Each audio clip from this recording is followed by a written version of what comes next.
Okay, everyone. As you all know by now, there are some issues with my microphone. So today, this is how we're doing it. We can call this our fireside chat version.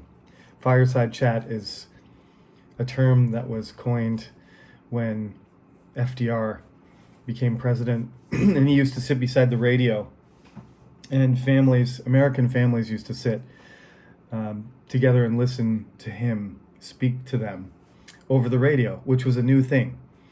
And I guess I'm sort of comparing the fireside chat, not that I'm an FDR type figure, but that I'm sitting at my desk with my microphone, and you're listening to me at your desk in your house, I suppose, or somewhere else where you're comfortable.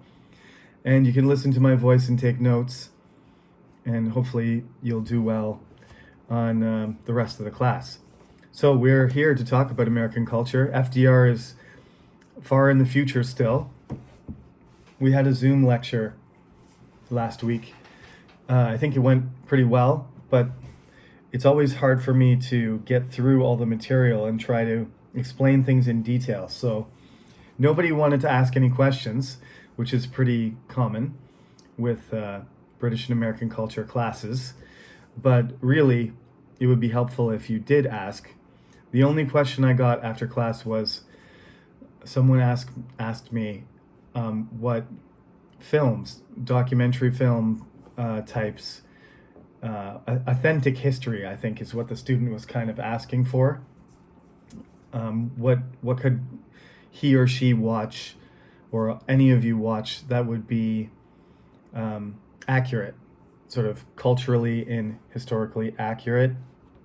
And the first thing that came to my mind, of course, was Simon Schama. He's a famous historian from Great Britain, and he does a really good documentary. I believe it's got 14 parts. And to be honest, I should probably put him. Did I quote him? Cite him? If I didn't cite him, it's because I didn't directly take anything from his documentaries. He's not in the list, but really I should, because he was a huge influence on me. I watched those documentaries when I was told that I got to teach this class 5 years ago. I was looking for material to try and understand the history of British culture better, and I watched the whole series. I think it's an hour each, so it's 14 hours for the whole thing. So this student, I suggested it to, is going to have a lot of it's going to take a lot of time to go through all that, but in particular episode 5 or episode 6 is called Burning Convictions, and that's about the Reformation. And that episode in particular is really good. So I recommend episode 5, if I'm not mistaken. It's either 5 or 6, where Simon is the narrator. I have several of his books. He's actually descended. He's Jewish British, and he's just a fantastic narrator, and he's very knowledgeable. And there's all kinds of interesting stuff that he says about the Catholic Church and the transformation. One of the questions he asks is, whatever happened to Catholic England? He's got a great accent too. So I recommend that. I strongly recommend that. There's something I also usually show in class when we have normal class, which is called The History of English in 10 Minutes. And you can look that up. It's by openuniversity.org, I believe. And you can just search for it on YouTube. If you search History of English in 10 Minutes, it'll come up. Millions of people have watched it. And if you watch it, you will find there's a striking similarity between certain things that I say about Shakespeare. I'm sort of condensing the entire history of Great Britain into our course, which is 45 hours, which has to also cover America. But somehow they managed to go through the history of the English language in 10 minutes. There's 10 chapters, so each chapter is 1 minute. You should check it out. It'll be hard for you to follow because it's a British accent and the narrator is speaking very fast. The narrator is Clive Anderson, who is I know him as a sort of, Koreans call it an MC. He's a host of. He's usually on comedy panels in British television. So he's actually trained as a lawyer, though, I think. So he's very intelligent, and he speaks faster than you would want me to speak when I'm trying to teach you about this stuff. So we did talk about Columbus, and we sort of talked about the age of exploration, right? So right now I'm going to talk about some core ideas. You know, once we got into the 16th century and the 17th century, I think many of you started to get the sense that we were going to talk about some of these, concepts and ideas and beliefs that are important to understand culture, right? This is how we bind ourselves to other human beings, is through these ideas. Religion, of course, is one of them. And next Zoom lecture, hopefully some of you will give your own opinions about some of these things, because I like to hear from you as well. But let's just go with the experts for today. And I'm becoming an expert still. I'm not, American cultural history is not my area of expertise, actually. So I will defer to an American historian named Alan Gelzo. And I've listened to his, they're kind of like podcasts. They're like audiobooks, and you can download. I subscribe to an application called Audiobooks. It's not called that. It is an audiobook. It's called audible.ca or audible.com.ca because I'm from Canada. But I subscribe to this service, and I can download lectures from famous lecturers around the world. And Alan Gelzo is well known for his work as a historian in American history. So I've listened to his lectures multiple times in trying to get the essence of American culture, so that I can sort of communicate it to you in the short amount of time that we have. The course that he team teaches with two other professors is just about American history from 1776 to 2000, and it's 45 hours long. And we have a 45-hour course, but it doesn't end up being 45 hours of actual lecturing, because I would probably lose all of you. You would all pass out. So I end up lecturing more like probably 25 or 30 hours, which you listen to, and that's probably enough. So let's see what we can do about using his ideas efficiently. So Alan Gelzo says, and this is sort of what I would characterize as the foundation stones of the American dream. So we are going to talk about that as we go. Like, what is it about America and American culture that is so attractive? So let's just go right from the very beginning. Religious freedom and freedom in general are fundamental to what it means to be American, right? We talked about this. Columbus discovered the New World, and then Europeans started, prospecting and speculating and exploiting the land, the people, the resources. And many of them died. But those who survived and succeeded became rich, right? You could go from being somebody relatively poor or unknown, and you could become fabulously rich. And you could raise yourself up through the chain of being, as we talked about in previous lectures, higher to the top. And you could, in America, there was no chain of being. There was no hierarchy with a king, and then the dukes, and then the princes and the lords, the barons and the lords, and then the merchant class and the working class, and then the peasants and the slaves, and then the dogs and the cats, and so on down to the plants. Everything was sort of arranged in sort of natural harmony. And that's a belief which is false, because that's not the way the native people organized their societies. They weren't living in a perfect state of nature, but that's sort of the way the Europeans saw it when they came from big, dirty cities where lots of people were oppressed and there were death and taxes to deal with all the time. You know how much they hated that, because we're going to keep talking about how death and taxes end up causing revolutions. If anything causes revolutions in British and American culture, it's taxes and the threat of losing freedom. Freedom, taxes, and of course, death is a result of losing your freedom. So we have Alan Guelzo's first point. Freedom is essential. And it's a different kind of freedom than you would suppose, because we think of freedom as just being able to do whatever you want.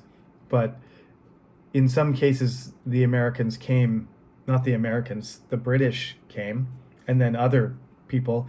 And it was freedom for them to create another type of society. And that society itself may not be free. I know that sounds backwards or counterintuitive, but basically, the Puritans were that type of group. They wanted to be free to practice their way of life, which to us does not seem very free.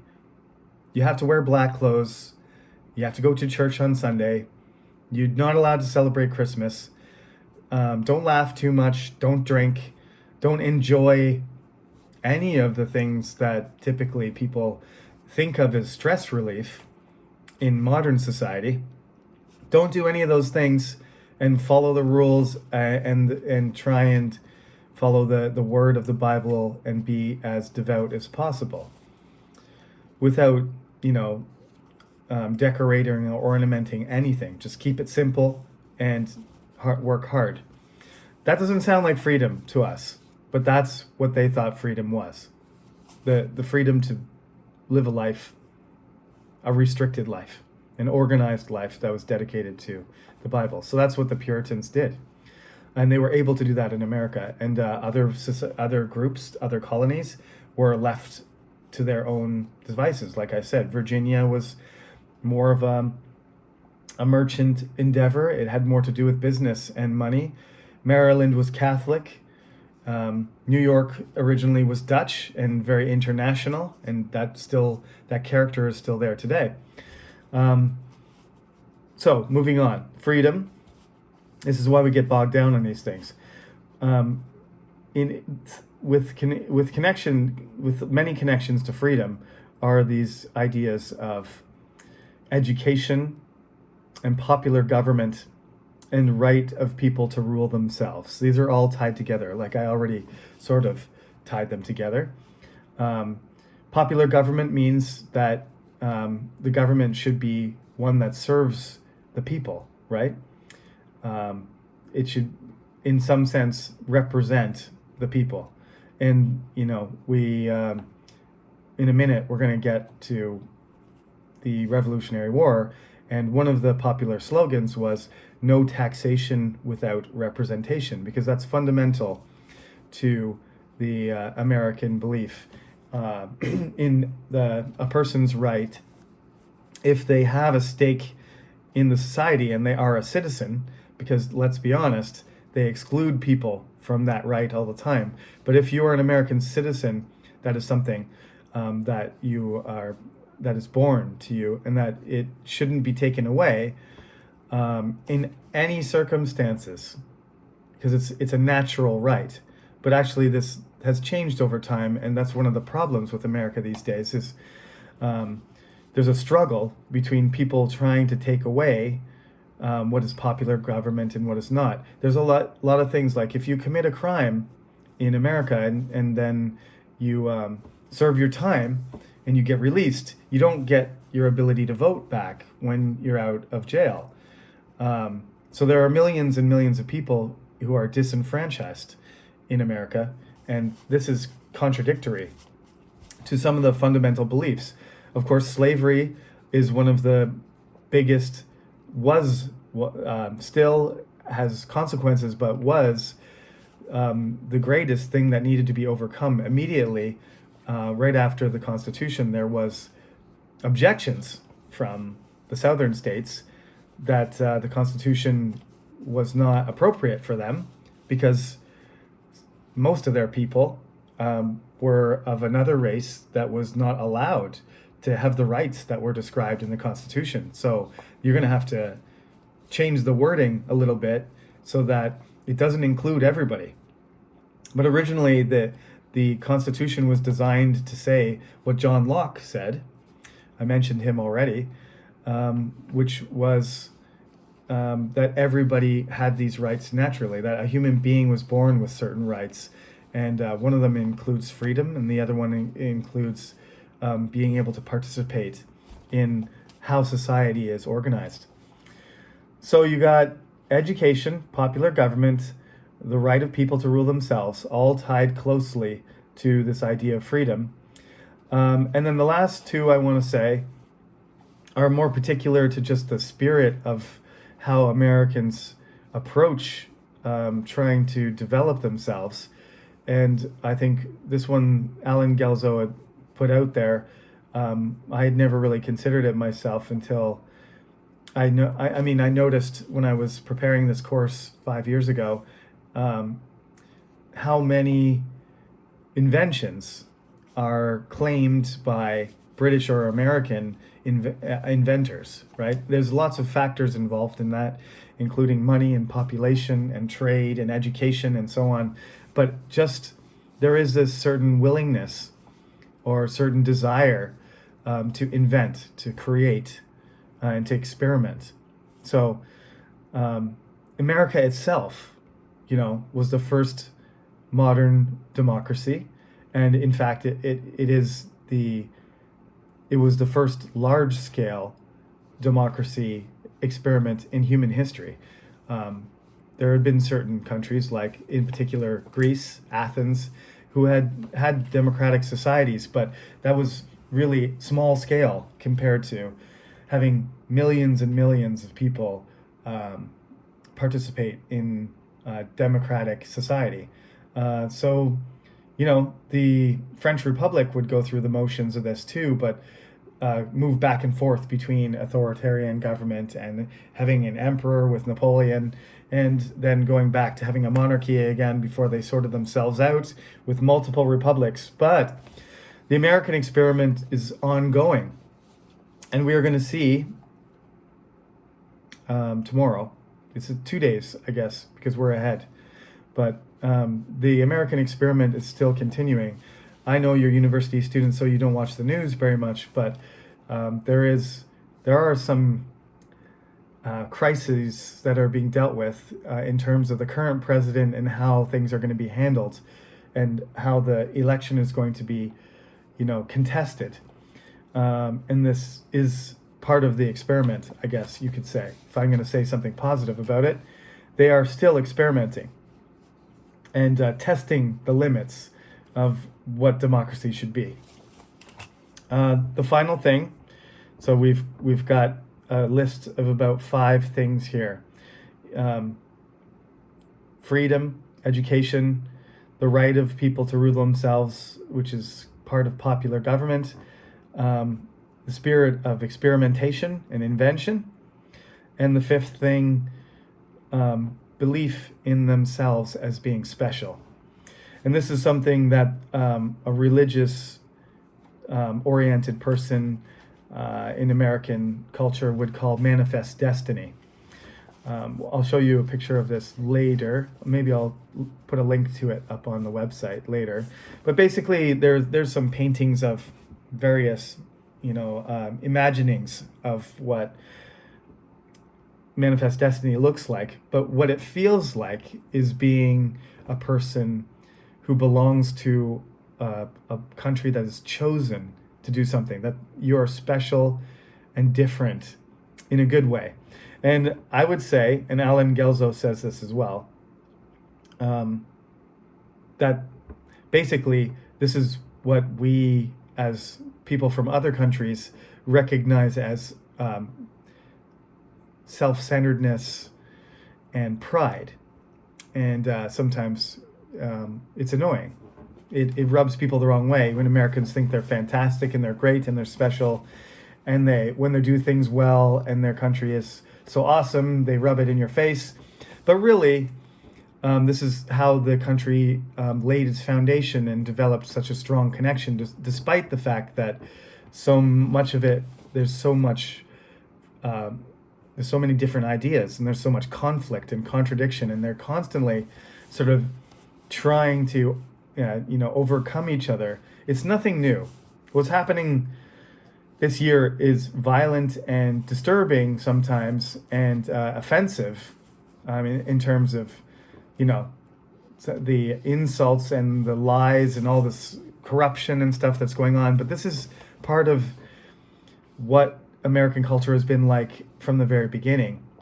It just so happened that there was a pretty great group of individuals that really knit the country together at the beginning. And this often happens. I've heard many historians remark on this too. And this is why your assignment is going to be tied to individuals this time. But I won't talk about that today.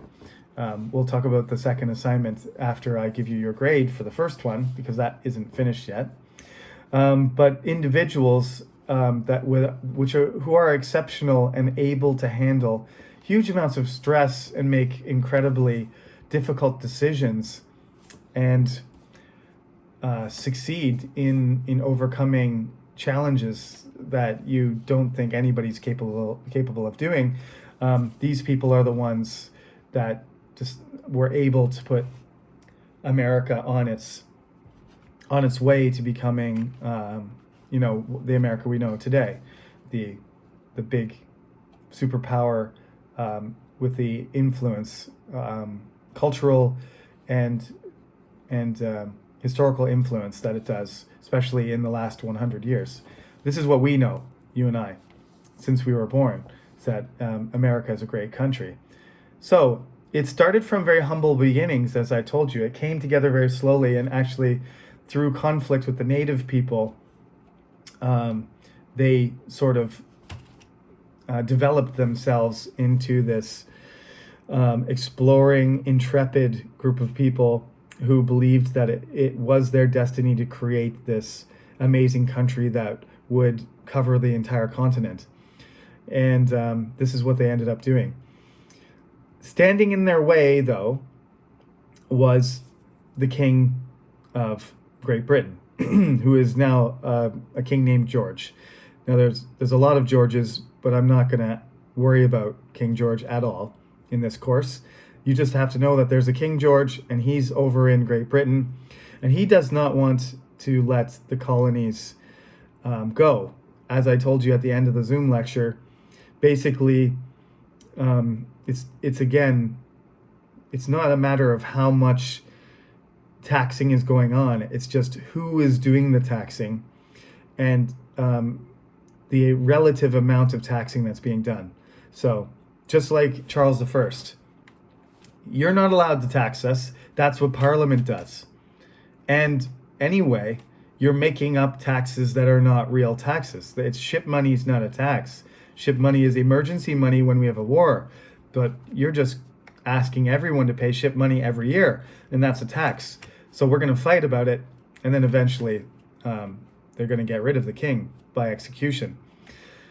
Similarly, like I said, this is kind of like, in a way, it's like an echo of the English Civil War. You've got some of the same types of people fighting on the American side. Like the Puritans are back. Parliament had a whole bunch of Puritans. Oliver Cromwell was a Puritan. And the people in Massachusetts, the people in New England, a lot of them are Puritans or Quakers.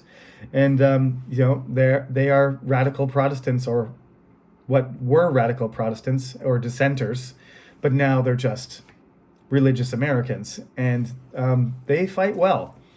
As the British discover every time they fight them, whether it's in England or in America, that they are good soldiers. And their leader is George Washington.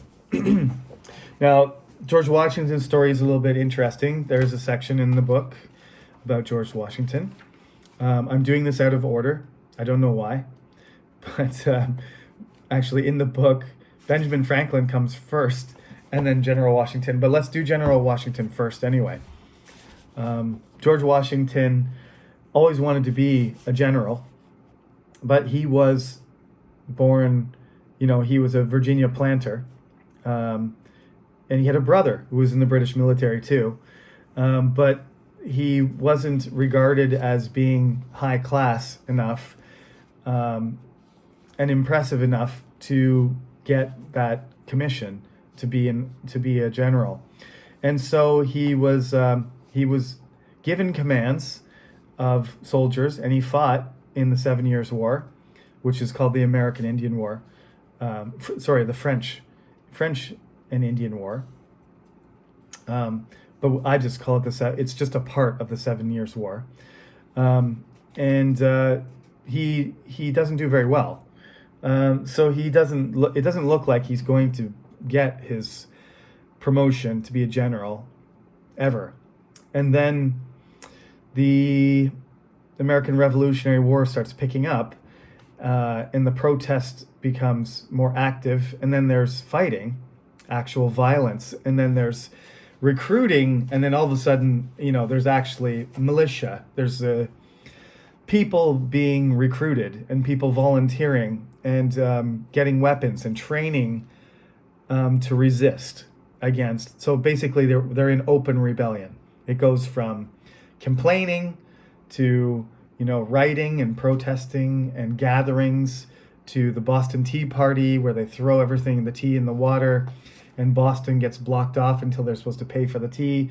And there's confrontations with British soldiers, and they shoot 5 Americans in Boston. It's called the Boston Massacre. All these things make people feel more and more serious about the idea of fighting against the British Army to get them to leave them alone, whether it's army presence, death, or taxes. And basically, they have no money, though. They have no government, and they have no system to tax. So it's very difficult to actually get food and money to pay soldiers. Like, even if you're a really hardcore soldier, like I'm going to fight for Korea, and Korea's being attacked by another country, but the government doesn't give me any money or food. I'm just supposed to, fight and use my weapon and not worry about taking care of my family or myself or being hungry all the time. No soldier likes that. It's very bad for morale. But that was sort of the situation. So they didn't have a whole lot of extra money. They were really on a tight budget, what we call a shoestring budget. And so they didn't have money for paying expensive generals. But, George Washington really wanted to be a general, so he just said, I'll do it.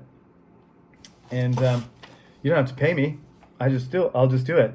And he did it, and he was amazing. He wasn't a particularly brilliant tactician. He won battles, of course, but what he's most known for is the fact that he was inspiring. He had this presence. He was not afraid of anything. In the 7 Years' War, he was leading some British soldiers, and they were ambushed by Indians and French. I call them Indians, but I mean Native Americans, but they called them Indians back then. Indians, and they would have been Algonquins probably. They were in the Ohio Valley, I believe, and they were marching and unprepared, and there was an ambush, and all these French soldiers shot at them out of the forest and killed many of them. There was terrible casualties.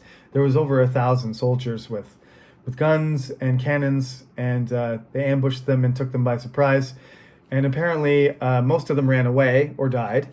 And George Washington rode around on a horse trying to get everybody to attack them back and try to fight back instead of running. And 3 horses, he was riding a horse, and the horse got shot. So got another horse, hopped on that one, and it got shot also. So 3 horses got killed while he was riding them, and before he left. And the bullet could have just as easily killed him. So he was famous for that. George Washington riding around in the middle of a battle, trying to yell at people to attack and fight harder, while bullets are flying all over the place, and somehow he doesn't get hit. So he's a very lucky person, I guess. But it's very brave to be doing that and not to worry about getting killed. He was just that type of person. And when a general does that, it doesn't matter if it's Julius Caesar or Napoleon or George Washington, and he suffers with the troops. He didn't walk around wearing, fancy gold uniforms and having really luxurious surroundings and eating fantastic food while his soldiers were starving. He suffered the same sort of, privations that his soldiers did. So they ended up, the American soldiers ended up having a very high morale, and when things went badly, they would not run away and they would not abandon the battle. But the British were fighting in a foreign country they were unfamiliar with. They weren't defending their homes. The Americans were. So the morale on the American side was much higher, but it had a lot to do with George Washington's leadership. There's a myth that George Washington could never tell a lie. That's not true, and apparently he was very, very careful about not saying bad words and using formal language, but apparently he did occasionally let loose a crazy temper. I guess he just kept all of that anger inside, and then in certain situations he would explode. And he was a very proud person. There are some personal accounts about how proud he was and how demanding he was to his assistants and staff officers. But, he's a hero. And he was not a hero after he died. He was a hero his entire life. And he would become the first president of the United States. And basically whatever George Washington said, people would do. And if there was no George Washington, there probably wouldn't be a United States of America. So he is the key figure and the most famous president and the greatest hero. He's basically in America the equivalent of Superman. So you have your Yi Sun-shin, and America has its George Washington. All right, Benjamin Franklin. You may know more about George Washington already than Benjamin Franklin. Benjamin Franklin was actually born fairly poor and had to work hard. He was always interested in business and invention, and you probably know he was famous for flying a kite in a storm and noticing how electricity was attracted to the kite. So he invented the lightning rod, which is a very useful thing for not getting killed. When you stick it on your house, it allows the lightning to pass into the ground without going through your building and possibly electrocuting you.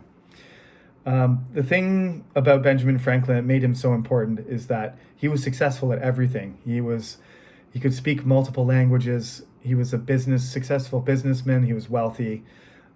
He was a philosopher, writer. He dabbled in everything. Everything he touched, he did well. He was a politician. By the time the revolution got going, he was one of the most respected people he was the most respected person in the colonies. So he should have been one of the most respected people in the British Empire.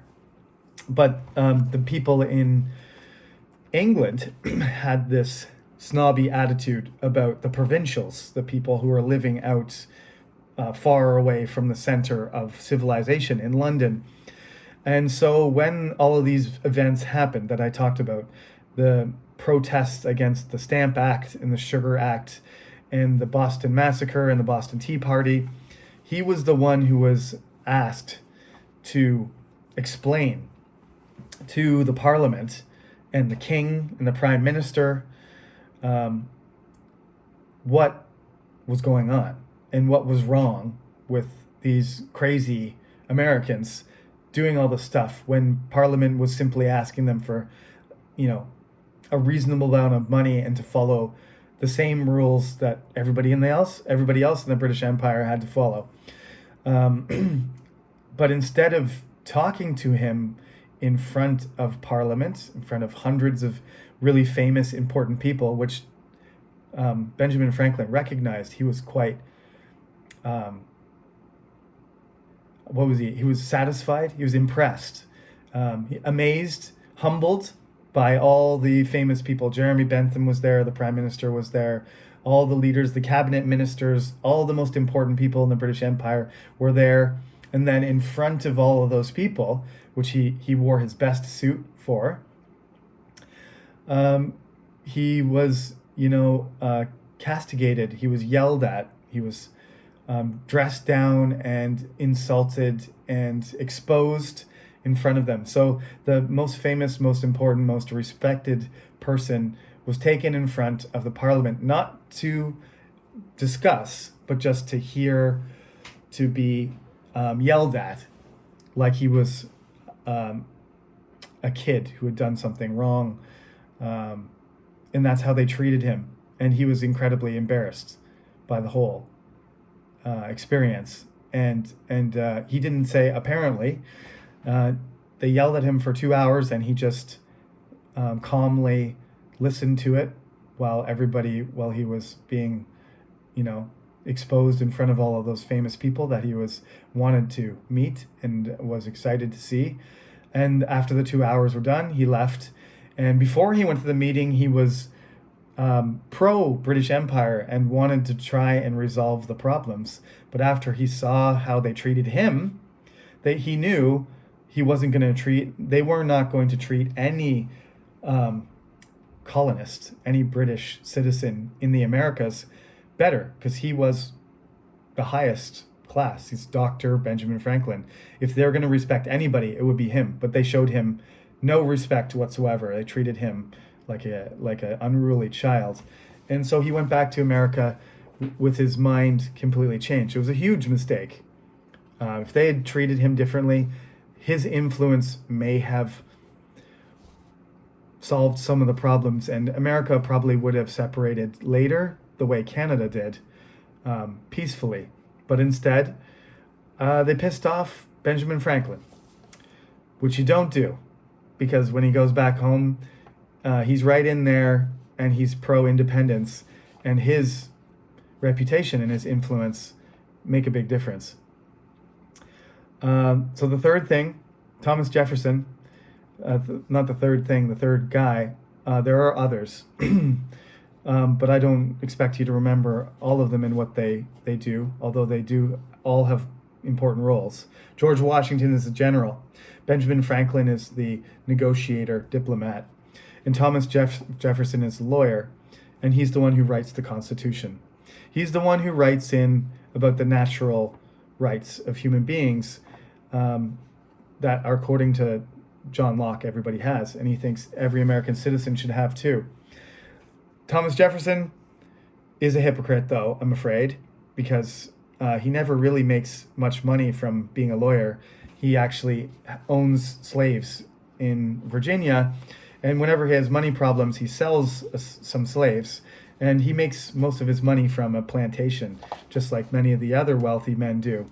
So the fact that he's willing to write that everybody has human rights except for the people that he uses for his own purposes is pretty hypocritical, and there's no way of getting over that I've ever heard. So we will have to talk about slavery, but that is something that goes right into the Civil War and still has a profound effect on American culture until it continues today. Right as we speak, there's still issues related to the effects of having several hundred years of slavery, 250 years of slavery before letting those people supposedly have their freedom. So we'll have to talk about that later. But for now, I think that's where we should stop, because I'm getting close to 40 minutes here, and that's usually the maximum attention span I can get in a regular classroom. So I can only hope that you're listening to me still. And if you are, you're one of the good students who got a good score on the midterm. I just released the scores tonight, so you should be able to see, everybody should be able to see in their email their completed score, including the short answer. I want to say, not to disparage too many people, but quite frankly, two things. You can't submit a form twice. If you submit a form twice and it's not an obvious mistake, like I can see the timestamp when you submitted. So if you submit a form at the end of an exam at 35 minutes and you submit another one at 40 minutes, tough. The worst score is going to be your score. That's your fault. Okay? If you accidentally submit the form 20 minutes into an exam and you submit another one at the end, but the student that did this, they finished at 35 minutes and then very quickly they guessed all the multiple choice again and submitted another form which had a couple more right answers on it. That's not okay. So if you've gotten through half of the exam and you submit the form, your exam's done. Okay? You should know better than that. Secondly, I warned everybody, the answers have to be written. They have to be written by yourself. If you copy and paste anything from the internet, not only do you get a 0 on the midterm, but you fail the class. There was one person who did decide to copy their answers. They know who they are. And the result of that is that's plagiarism and that's cheating on an exam. And that means you fail the class if you do that. So if you do that on an assignment or an exam and you're caught, that's the end of your class. So don't do it. That's not worth it. I'm happy to say that after I graded the short and long answer, there are 4, 5, 6, 7, 8, 9, 10 students who got over 30. And so if you got a score of over 30, you got an A+. If you're 25 to 30, you're at a B+ or an A. And if you're below that, you're a C or down from there. So if you got a 20, that's technically only 50%, but that's not the way the scale really works. I did make a very hard midterm because I don't want people cheating. That's the whole point. So I understand that there's going to be some people that don't understand the questions, and it's in English, which is not your first language. I don't think there's anybody who speaks English as their first language. So I'm very pleased to see the student who got a 39 and the student who got a 38. The average score is 22, and the median is 23. So if you're around 20, you're a B. Okay? If you're down near 10, then that means you need to study more, because that's hardly more than a guess when you're talking about out of 40 points. So now you have the experience. I know it's stressful. Quite frankly, it's stressful for me to make the exam, and my heart is beating the whole time that you're writing it. I don't really know what's going to happen until the survey is closed, and when it's closed and everything's okay and I get 46 people submitting, I'm relieved. And hopefully you get the same feeling of relief when you finish an exam too.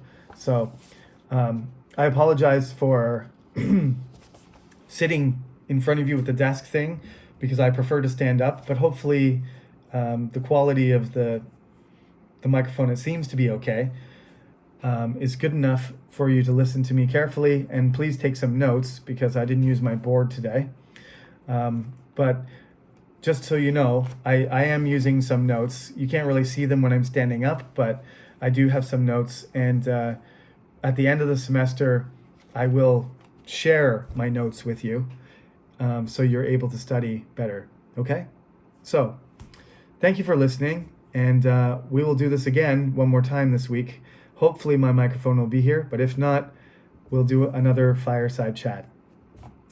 Thank you again, and please check your grades, and if there are any issues, you can send me an email. Have a good night.